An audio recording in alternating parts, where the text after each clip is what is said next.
Hello, everyone. Welcome to Cracking Addiction. My name's Dr. Ferghal Armstrong, and we have with us Dr. Richard Bradlow.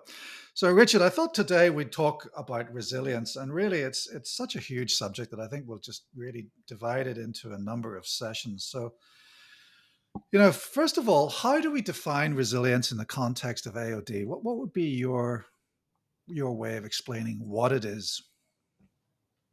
Sure. So thank you very much for having me on today, Fergal. I guess how I think about resilience in an addiction and in a mental health concept is the ability to bounce back and tolerate hardships. So Yeah. hardships, unfortunately, are an inevitable part of life, and how we respond to Mm. them is a lot of how we measure who we are as people. And resilience in a health setting, in a mental health setting, is how quickly we bounce back from the slings and arrows that life deals at us. In a substance use setting, it's how do we deal with those stresses whilst we're in recovery, and how do we respond to cravings and stresses, or stresses that would lead to cravings that could bring about a relapse. Absolutely. I appreciate the Shakespearean author in you, the slings and arrows of adversity. But it's a very valid That is, point. my mother was a year 12, is a year 12 English teacher, Fergal, so I can All right, suffer okay. the slings of our arrows of life, or But take it's arms a very against a good. sea of troubles. Oh, well, right. You made your point. Right. But it's a very important point that we, as much as we would like to, we don't have a pill that can protect people from life. The only thing we can do is help people deal with life. And when we're thinking about the AOD context, I think I like to think of managing both the impulsivity around AOD and also the compulsivity around AOD. So by that I mean, if we're thinking about alcohol use disorder, for instance, we give drugs like naltrexone, which take away the fun of drinking, basically. So there's no more buzz, right? And so that removes the impulsive fun. But then you're left behind with what I call the compulsive need to drink, because no one developed a substance use disorder out of the blue. There's always an underlying reason why a substance, be it alcohol or any other drug, has now become part of the toolkit that people use to deal with life. And so that compulsive need to use drugs still needs to be addressed. And I think that resilience, it plays a big part in minimizing compulsive use, as you've described. And very simply, I say to people, it's the ability to say no. What do you think about that? I think, yeah, I think it's a good way of phrasing it. I often think about, so there are two types of cravings that people sort of identify. One is cue-related cravings, and one is stress-related cravings, right? And what we're talking Yeah, about is response to stress-related cravings. Slightly yeah, response to cue-related cravings as well, but really it's that when life yeah, is really yeah, hard and there's a stressor, there's a tragedy in your life, your yeah, brain's go-to, that compulsivity of substance use, is essentially you found an exogenous form of stress release. And I often think about yeah. it. When you go for a hike and the road Sorry, goes. no, I don't actually, Richard. tell me, Yeah, tell me fair what enough. happens when you go for a Yeah. hike. You wouldn't like it. You wouldn't like it. It's filled with healthy stuff. Um, and it surprises me. I would have thought you are a hiking person, Fergal, but fair enough. Yeah, Imagine you're on a hike, and the road goes. The path is a windy thing up the road, up the hill. But yeah, you'll see that people have just walked across the windy thing, up the narrow part to stop having to go around in a slow incline. They've just cut up a yeah, straight, and enough people have gone up that straight that there's now a new sort of unofficial path. I think yeah, using substance use as a form of exogenous stress release is exactly like that. Your brain's found a shortcut that works yeah, instantaneously, but is not helpful yeah, in the long run, much like yeah, cutting up through vegetation is not helpful for the forest. And it's about yeah. trying to retrain your brain to not use that shortcut, and use the sort of safer, slower path up. Take the long, lonely road and watch all your friends have fun. I mean, I've spoken to a lot of people on the verge of recovery, and there's a number of themes that come out. And one of them is, how do I cope with the loss of my drug using peers? How do I cope with being alone on a Saturday night? that's where resilience comes into it. But there are things that we can do to help people through that. But that kind of the fear of social isolation, I think, is a reason why people don't embrace recovery, at least at first. Yeah. That's even harder when it's a partner of yours that also is a substance user, Yeah, right? yeah, absolutely. So I have four key pieces of advice that I discuss when I'm thinking about resilience. How do you actually develop it? So the first one is mastery.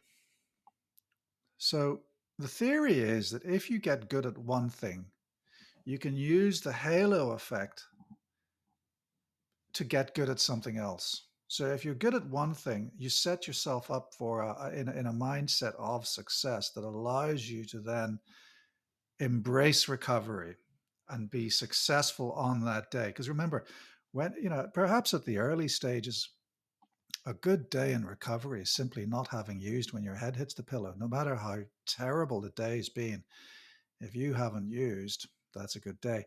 And I reflect on, I don't know if you ever watch YouTube videos of generals in the military talking about their days as a recruit and how their regimental sergeant major always made them get up at the same time every day, make their bed, So just do to be their quick, you exercises. haven't gone hike. You don't go hiking, but you watch YouTube videos of army generals recounting their Yes. early training. Yeah. Okay. Well, well, that's vicarious mastery, which we will come to perhaps in the next episode. But and then of course they have to finish their day by washing their socks, right? And they say that set them up. That early success set them up for the rest of the day.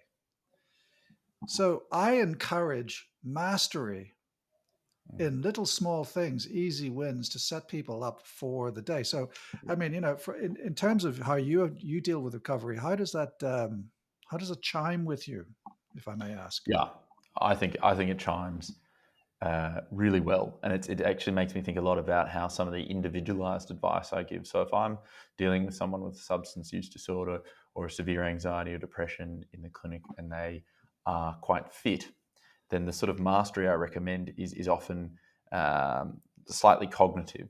But if I'm dealing with someone who's quite unfit, the mastery I recommend is often quite slightly physical. So for someone slightly cognitive, why don't you read this short book? This is I often recommend Man's Search for Meaning because it's small and wonderful and everyone loves it. Or if there's someone who's not very fit, I say, well, let's go for a 5-minute walk or a 10-minute walk, and being able to achieve that and increase times. It's that sense of accomplishment that breeds more success and builds a sense of ability. It's sort of like the opposite of learned helplessness, if you think about it. It's Absolutely, yeah, learned yeah. helpfulness. And I suppose it's a certain amount of stress tolerance, isn't it? Because when you think about the Yerkes-Dodson curve, that curve of increasing Mhm. stress increases performance up to a point where further stress decreases performance. I think that people with substance use disorders are actually beyond that tipping point, beyond that inflection point of the Yeah. Yerkes-Dodson curve, whereby they just cannot do anything that they're confronted with. Is simply too much, and they just collapse in a heap, or they revert back to their coping mechanism. Which, let's face it, drugs are a great coping mechanism because if they weren't, we'd both be out of a job. That's it. I mean, people But people respond, ha- make rational decisions, don't they? And drugs yeah, are a good coping mechanism in the so short term, this, obviously. yeah, obviously.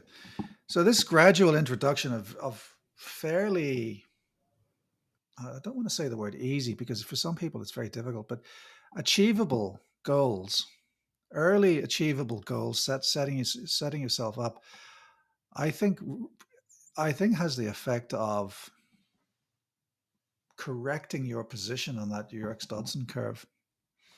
But actually, Fergal, it reminds me a bit of that. So that upside down U, that is the Yerkes-Dodson curve.